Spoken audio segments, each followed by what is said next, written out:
सावळजमध्ये शक्तीपीठ महामार्ग मोजणी पथकाला शेतकऱ्यांचा पिटाळा, महामार्ग रद्द न झाल्यास तीव्र आंदोलनाचा इशारा। सावळज तालुका तासगाव येथे शक्तीपीठ महामार्गासाठी जमिनीची मोजणी करण्यास आलेल्या अधिकाऱ्यांना शेतकऱ्यांच्या तीव्र विरोधाला सामोरे जावे लागले। शेतकऱ्यांनी कोणत्याही परिस्थितीत मोजणी होऊ न देण्याचा निर्धार केल्याने अधिकाऱ्यांना रिकाम्या हाताने परतावे लागले।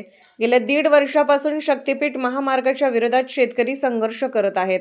यापूर्वीही सावळज परिसरात मोजणीसाठी आलेल्या अधिकाऱ्यांना शेतकऱ्यांच्या आक्रमक भूमिकेमुळे माघार घ्यावी लागली होती।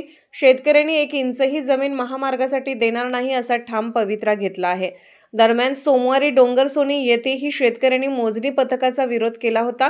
मंगळवारी सावळजमध्ये झालेल्या घटनेत शेतकऱ्यांनी घोषणाबाजी करत अधिकारी पथकाला पिटाळून लावले। या पार्श्वभूमीवर महामार्ग रद्द न झाल्यास तीव्र आंदोलन छेडले जाईल असा इशारा नागपूर गोवा शक्तीपीठ महामार्ग बाधित शेतकरी संघर्ष समितीकडून देण्यात आला।